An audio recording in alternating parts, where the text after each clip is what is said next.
सुप्रभात बच्चों आज हम लोग रुचिरा भाग 1 के सप्तमः पाठ को पढ़ेंगे, जिस पाठ का नाम है बकस्य प्रतिकारः यानी बगुले का बदला।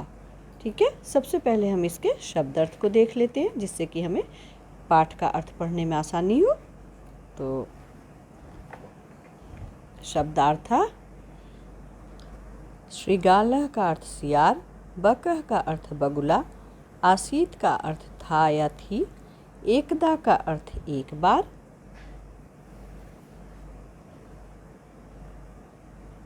अवदत का अर्थ बोला, स्वः का अर्थ आने वाला कल, कुरु का अर्थ करो, स्थाल्याम का अर्थ थाली में, अयच्छत का अर्थ दिया, संकीर्ण मुखे का अर्थ संकुचित मुख वाले या तंग मुख वाले में, सहैव का अर्थ सह प्लस एव यानी साथ ही, सह का अर्थ हुआ साथ, एव का अर्थ हुआ ही, चंचुह का अर्थ हुआ चोंच, स्थालितः यानी थाली से, अपश्यत का अर्थ हुआ देखता था या देखती थी, अभक्ष्यत का अर्थ खाया या खाई, चिंतयित्वा का अर्थ सोचकर, प्रतिकारम का अर्थ बदला, सद्व्यवहर्तव्यम का अर्थ अच्छा व्यवहार करना चाहिए, सुखैषिणा का अर्थ सुख चाहने वाले के द्वारा। तो आपने इसका शब्द अर्थ देख लिया। अब हम इस पाठ का अर्थ देखते हैं।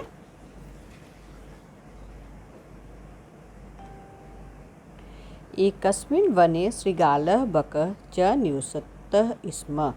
एक वन में सियार और बगुला दोनों रहते थे। तयोः मित्रता आसीत्, उन दोनों में मित्रता थी। एकदा प्रातः श्रीगालः बकम् अवदत्, एक दिन सुबह में सियार ने बगुले से कहा, मित्र स्वः त्वं मया सह भोजनं कुरु, कि हे मित्र, हे दोस्त, कल तुम मेरे साथ भोजन करोगे। श्रीगालस्य निमंत्रेण बकः प्रसन्नः अभवत्, सियार के निमंत्रण पर बगुला प्रसन्न हो गया। अग्रिमे दिने सह भोजनाय श्रीगालस्य निवासम अगच्छत्, अगले दिन यानी आने वाले दिन वह भोजन के लिए सियार के घर पर गया। निवासम यानी कि उसके आवास पर जहाँ वह रहता था वहाँ गया। कुटिल स्वभाव श्रीगाल स्थाल्याम बकाय क्षीरोदनम अयच्छत, कुटिल स्वभाव यानी कि दुष्ट स्वभाव का जो सियार था वह थाली में बगुले के लिए खीर ले आया। क्षीरोदनम का अर्थ बच्चों खीर होता है, ले आया। बकम अवदत् च, मित्र अस्मिन् पात्रे आवाम अधुना सहैव खादावः, और बगुले को कहा कि मित्र यानी दोस्त, अस्मिन् पात्रे इस बर्तन में ही, आवाम यानी हम दोनों, अधुना यानी आज, सहैव यानी साथ ही, खादावः खाते हैं। भोजन काले बकस्य चंचु स्थालितः भोजन ग्रहणे समर्था न अभवत्, भोजन काल में बगुले का जो चोंच था वह थाली में भोजन ग्रहण करने में समर्थ नहीं हुआ, यानी कि बगुला भोजन नहीं कर सका। अतः बकः केवलम क्षीरोदनम अपश्यत्, अतः जो बगुला था वह केवल खीर को देखता ही रह गया। श्रीगालः तु सर्वं क्षीरोदनम अभक्ष्यत्, सियार ने तो सारा खीर खा लिया, यानी सियार जो था वह सारा खीर खा गया। श्रीगालेन वंचितः बकः अचिंत्यत, श्रीगाल से अलग होने के बाद यानी सियार से अलग होने के बाद बगुला सोचने लगा, यथा अनेन मया सह व्यवहारः कृतः तथा अहम अपि तेन सह व्यवहरिष्यामि, कि बगुले ने सोचा कि जैसा दूसरे ने मेरे साथ व्यवहार किया है वैसा ही मैं भी उसके साथ व्यवहार करूँगा। एवं चिंतयित्वा सह श्रीगालम अवदत्, ऐसा विचार करके, ऐसा सोचकर उसने सियार से कहा, मित्र यानी दोस्त, त्वम अपि स्वः सायं मया सह भोजनम करिष्यसि, कि मित्र तुम भी कल शाम को मेरे साथ भोजन करोगे। बकस्य निमंत्रण श्रीगालः प्रसन्न अभवत्, बगुले के निमंत्रण पर सियार जो था बहुत प्रसन्न हुआ। यदा श्रीगालः सायं बकस्य निवासम भोजनाय अगच्छत्, जब सियार शाम के समय बगुले के निवास पर भोजन करने के लिए गया, तदा बकः संकीर्ण मुखे कलशे क्षीरोदनम अयच्छत्, तब बगुले ने संकीर्ण मुखे यानी कि बहुत ही पतले मुख वाले, छोटे मुख वाले कलश में खीर ले आया। तब बगुला जो था वह बहुत ही पतले यानी संकीर्ण मुख वाले कलश में खीर लाया। श्रीगालम च अवदत, और श्रीगाल को बोला, मित्र की दोस्त आवाम अस्मिन पात्रे सहैव भोजनम कुर्व, कि मित्र हम दोनों आज इस बर्तन में साथ में ही भोजन करेंगे। ठीक है। फिर बकह कलशात चंचवा क्षीरोदनम अखादत, बगुले ने कलश में चोंच डालकर खीर खा लिया। परंतु श्रीगालस्य मुखम कलशे न प्रविशति, लेकिन सियार का मुख कलश के अंदर प्रवेश नहीं किया यानी कि नहीं गया। ठीक है। परंतु श्रीगालस्य मुखम कलशे न प्राविशत, परंतु श्रीगाल का जो सियार का मुंह था वह कलश के अंदर नहीं जा सका। अतः बकः सर्वम क्षीरोदनम अखादत, अतः जो बगुला था वह सारा खीर खा गया। श्रीगालः च केवलम ईर्ष्यया अपश्यत, सियार जो था वह केवल ईर्ष्या से उसे देखता रहा। श्रीगालः बकम प्रति यादृशम व्यवहारम अकरोत्, सियार ने बगुले के प्रति जैसा व्यवहार किया था, बकः अपि श्रीगालम प्रति तादृशम व्यवहारम कृत्वा प्रतिकारम अकरोत्, बगुले ने भी सियार के प्रति वैसा ही व्यवहार करके अपना बदला ले लिया। उक्तमपि, यानी कि यह सच ही है। आत्म दुर्व्यवहारस्य फलम भवति दुःखदम, तस्मात् सद्व्यवहर्तव्यम मानवेन सुखैषिणा, कि अपने साथ किए गए दुर्व्यवहार का फल बहुत ही दुख देता है। अतः सुखैषिणा यानी कि सुख चाहने वाले मानव को हमेशा सद्व्यवहार करना चाहिए, यानी कि हमेशा हमें, यदि हम सुख की इच्छा रखते हैं तो हमें हमेशा सद्व्यवहार, अच्छा व्यवहार करना चाहिए। बच्चों, अब हम लोग अभ्यास करना शुरू करते हैं। पहला प्रश्न है आपका, उच्चारणम कुरुत। यत्र यदा अपि अहर्निशम तत्र तदा अद्य अधुना कुत्र कदा श्वः एव अत्र एकदा ह्यः कुतः अन्यत्र च प्रातः सायं। बच्चों, आपके ये सारे पद अव्यय पद हैं।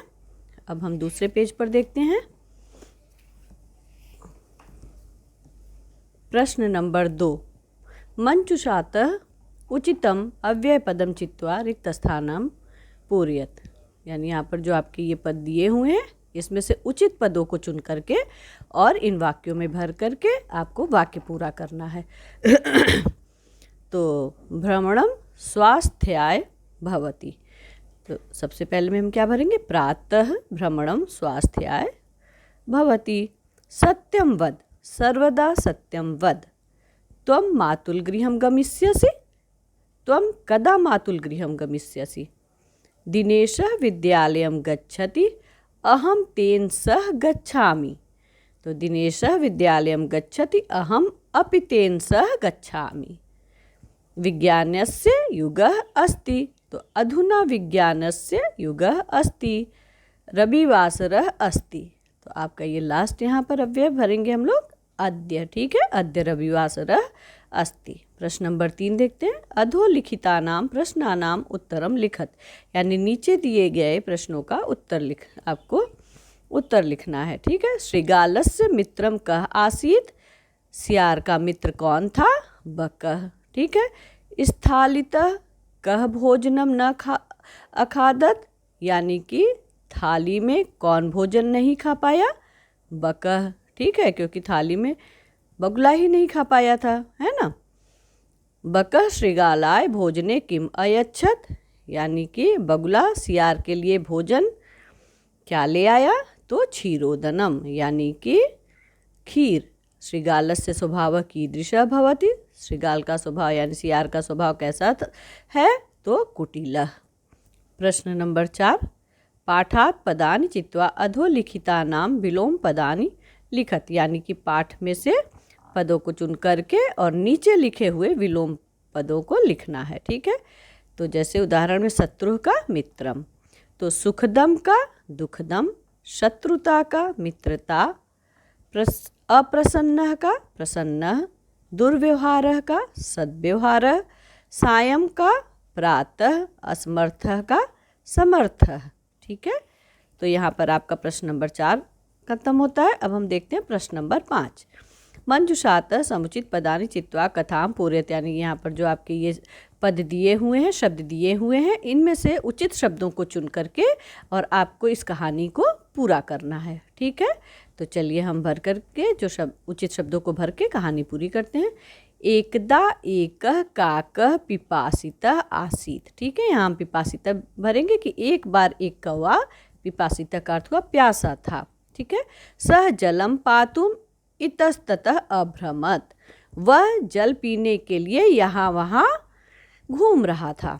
ठीक है, परम कुत्रापि जलम न प्राप्नोति, लेकिन उसे कहीं भी जल नहीं प्राप्त हुआ। तो यहाँ पर बच्चों हम लोग कुत्रापि भरेंगे कि कहीं भी। ठीक है, अन्ते सह एकम घटम अपश्यत, अंत में उसने एक घड़े को देखा। घटे अल्पम जलम आसीत, घड़े में थोड़ा जल था। ठीक है, तो जलम के लिए हम यहाँ अल्पम शब्द का प्रयोग करेंगे, यहाँ पर भरेंगे। अतः स जलम पातुम असमर्थ अभवत, अतः वह जो था कौवा वह जल पीने में असमर्थ हुआ। सह एकम उपायम अचिंत्यत, उसने एक उपाय सोचा। यहाँ पर हम उपायम भरेंगे। ठीक है, सारे शब्द हमें यहाँ से देख करके ही भरने हैं। सह पाषाणस्य खंडानि घटे अक्षिपत, वह पत्थर के टुकड़ों को घड़े में डालने लगा।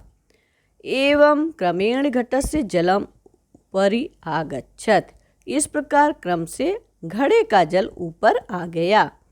काकः जलम पीत्वा संतुष्टः अभवत, कौवा जल पी करके संतुष्ट हो गया। परिश्रमेण एव कार्याणि सिद्ध्यन्ति, परिश्रम से ही कार्य की सिद्धि होती है, यानी परिश्रम करने से ही कार्य पूरा होता है। न तू मनोरथ है, बल्कि मनोरथ करने से नहीं होता है, यानी मन में इच्छा रखने से कोई भी कार्य पूरा नहीं होता है, परिश्रम करने से ही कार्य पूरे होते हैं। तो आपने देखा बच्चों कि यहाँ पे जिन जिन शब्दों को भरना है मैंने यहाँ भर के रखा है, आप इसे देख करके अपनी किताब में भर सकते हैं। ठीक है, अब प्रश्न नंबर 6, तत्सम शब्दान लिखत।